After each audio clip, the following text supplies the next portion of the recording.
घर आएको अवस्था खुकुरी भिरेर हिँडेको खुकुरी भिरेर कता हिँडेको अरे जिलाउनु तोरी छ र हाम्रो बाजुले तोरी छ र उम्रिन थालिसकेछ नि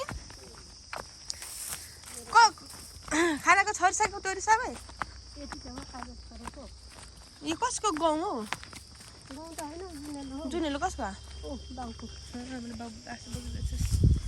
ल जाऊ है एक कान ला छरेको म चाहिँ घर आएको कसैलाई पनि थाहा नदि तर के गर्नु थाहा भइहाल्छ घाँटी देखेर मराउनु लाग्छु मलाई कराउँदैछ हजुर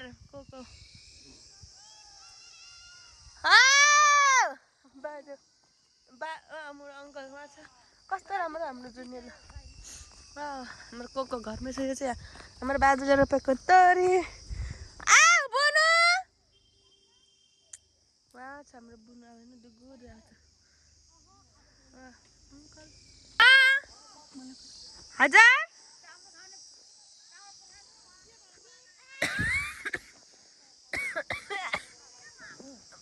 बिरामी भएर यहाँनिर त ग्रह सारी माग्नु आएको त आज भ्याउँदा अरे मङ्गलबार बिहान सारिदिन्छु भन्नुभएको छ छिरा हो 2-3 दिन भइसक्यो सानो ल कहाँ गएको थियौ तिमी किन मम्मी कता गयो बाख्राकोट होला अघि रुएको तिमी रुएको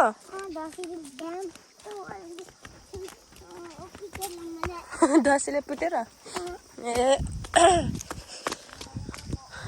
इस्कुसहरू कति धेरै फलेछ इस्कुसहरू हाम्रोमा इस्कुस देख्न सक्नुहुन्छ इस्कुस कति हो कति इस्कुस त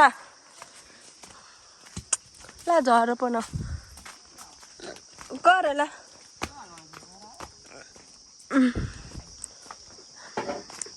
रुगा लागेर गयो तिमीहरू यो कसले गर्दै यो तेरो यो कसले भाइले अब लु जानु हाम्रो मुनि अब घर जानु पर्ने हुन्छ घर जानु पर्छ हाम्रो कोदो हेर कस्तो मजा परेछ कोदो तर सबै धले छ क्या सब धले छ ए हो र बर्न मलाई नच्यातेको हो च्यात्नु हुँदैन एक दिनहरू आउँछ अरे कसलाई आउँछ हो तेजपत्ता हमारे घर में बहुत सारा है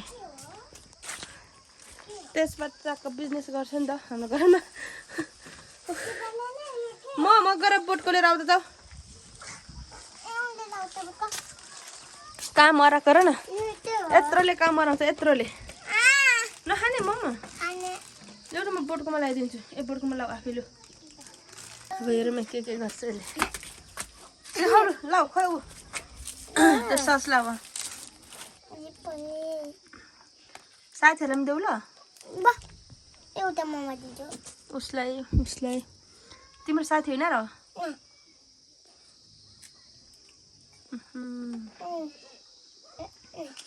लु खाऊ मैले के ल्याइदिन्छु भने चाहिँ तिमीलाई अनि ल्याइदिए कि ल्याइदिन अनि भयो त नि हो र मोमो ल्याइदिएकोले मोमो ल्याइदिएकोले मात्रै माया लागेको हो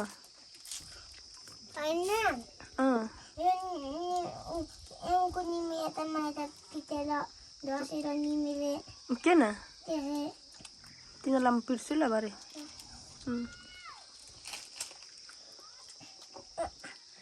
खाउलु सिलु गम्की गम्लु मिठो छ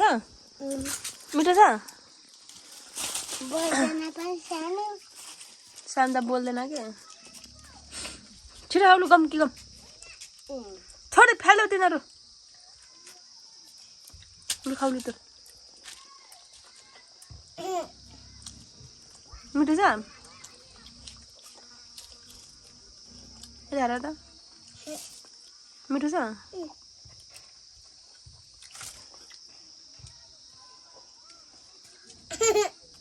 नखाऊ ल म चाहिँ आइपुगेँ घरमा अब एकदमै धेरै घाँटी दुखेछ ज्वरो नि आएको छ अब त्यहाँ औषधि खोज्न जानुपर्ने त्यसैले म पहिले लुगा चेन्ज गर्छु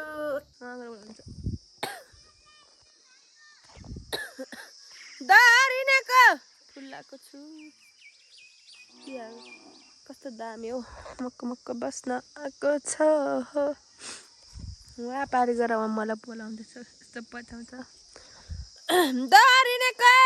दर दर कस्तो राम्रो नआउने गयो चुप्पा गर मेरो टोपी मिलाइदेऊ न त ल टोपी फुलाइदेऊ मलाई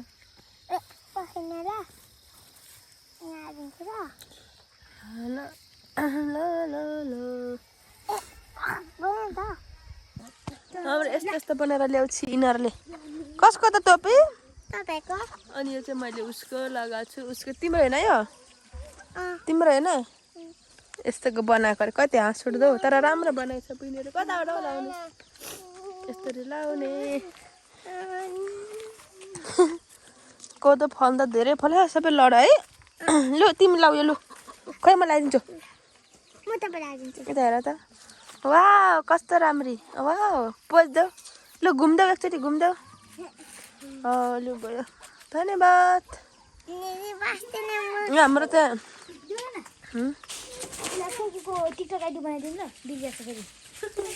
हाम्रो दुईवटा बिरालो छ यहाँ एउटा छ ल यहाँ एउटा चाहिँ दुईवटा छ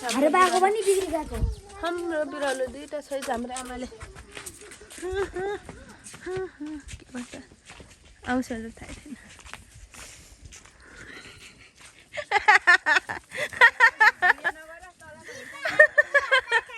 मोबाइल देख्नु बित्तिकै भाग्छ मोबाइल देख्नु बित्तिकै भाग्छ र हामी बाख्राले पाठा जन्माउँछ बेला नएको बेला बाख्रा चाहिँ के जन्माएको हौ छ अहिले जन्माउने बेला हो र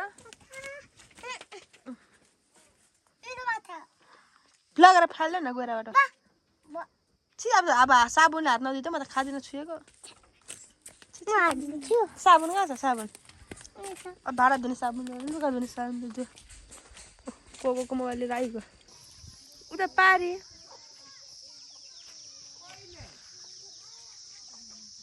पर्सी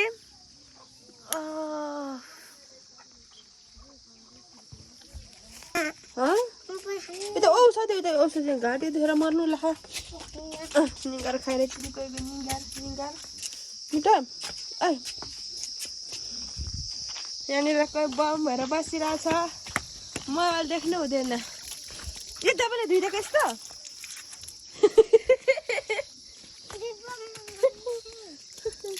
बोजो खानु पर्यो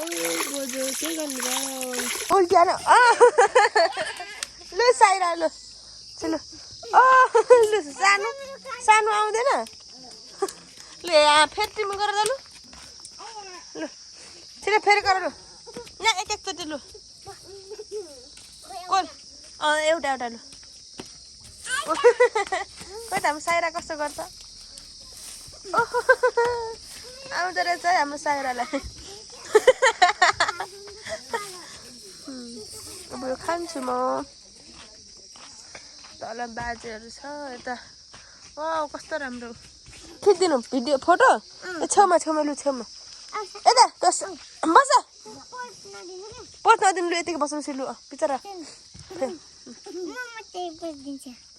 भयो ल फोटो खिच्दै त मैले भयो लु हेर्नु मिल्दैन मेरो पर्दैन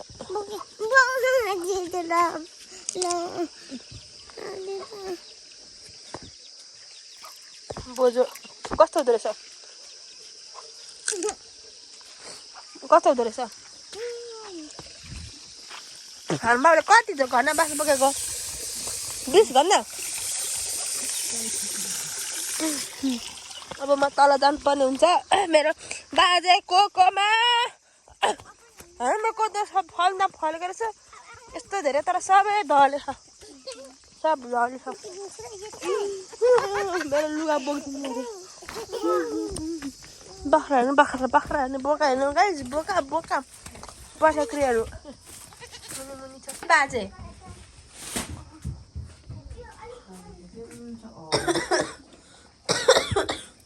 के गर्नु भएको लुगाले भेटेको रहेछ मलाई बोजो खाने बोजो भात पाक्दैछ एक्लै खाने एक्लै लायो नुन झन्डै मरिगयो अस्ति रुगा लागेन 2 दिन ज्वरो आएर बाप परेको सानो ज्वरो आएन 15 दिन बेसी भइसक्यो होला सन्चो भयो अहिले केरा काटेको यो हात चाहिँ सुथरले डर खोलाको डोक रहेछ लागेर आफूले पोलेर अनि निको भएको एउटा हाम्रो बाजेको उहरू हाम्रो देउता राईको देउता हो यो उहाँ छ यही बाजे नि कुन त हेर्नु मलाई थाहा छ नि त त्यही भएर किन आएको पानी परेर 5-6 दिन पो रहेछ बडाको ढटुवा पो रहेछ मासु नपराइदिएको के को पठाउँछ यस्तो खाइहालेको सुँगुरको त सबै कुहिएको थियो फालिदिएको राँगाको आगी थियो अहिले अलिअलि छ जुवाले पठाइने आस देखाएर तेरीमा टोक्ने के भन्नु भएको तँलाई पैसा पठाइदिँदैन तँलाई अब जुवाले हेला पारिस 11 केजी सामान लगेको नि 26,500 अरे अरूले भाडा त्यसरी लिन्छ अरे देखने के लिए आप आते हैं आपको देखने के लिए हम आ नहीं सकते हैं यो डिगे के भन्छ त्यसको के हेर्नु त मलाई हेर्न कति राम्ररी भएर आएको छैन मलाई राम्रो रहेछ छैन किन बेरा सोचेको छु ल मलाई राम्रो रहेछ छैन भन्नु त बेरा त्यो टोपी मलाई छोडिजा यो लिजा लाउनु डल्लो कस्तो देखिन्छ जखरु तेरो कुकुर लाउनु न कुकुर जस्तै लाउनु न अझै मलाई एकदम भन्थ्यो त यस्तै भनेको त अब फाल्टै परिसकेको छ लाउनु न कपाल खुल्के अहिले झन् राम्रो टोपी दिइरहेको छु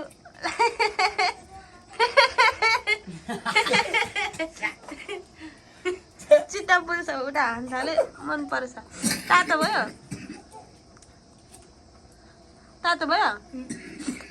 यो लगायो भने त कुनले सुहाउँछ हेर्नु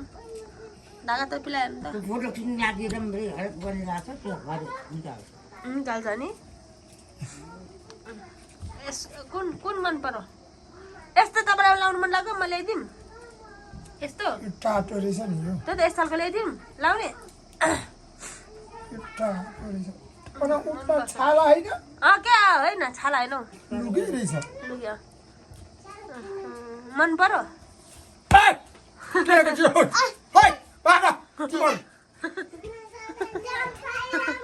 म ढेँडो फुले हो म मन पर्यो भन्छु लाउने यस्तोले टोपी हो लगाइरहेको छु रुपियाँको पछि परेको मलाई भेटेको राम्रो हुनु सक्दिनँ मैले रुपियाँको पछि परेको बिरामी आएको क्या तिर सेट हो माथितिर हो कालो त्यसलाई पाक्नु छोडेको यो भालेको शिर जस्तो हुन्छ तातो एउटा टोपी किनिदिन्छु मेरो कोकोले चाहिँ इस्कुस करेला पकाउन जहिले पनि गुदी यस्तो पार्छ त्यस्तै मिठो हुन्छ टोटा हराइरहेको छु त भात पकाउनु छ मेरो यो त गाईघाटमै कोक्रिएको मलाई घर गोकेरी भनेको त गाडीमै के भनेको अरे फेरि भन्नु त यता हेरेर भन्नु न पछि म पनि ठुलो हुन्छ नि तपाईँहरूलाई म बोक्छु ल ए तपाईँ ठुलो भएपछि मलाई बोक्ने हुन्छ ल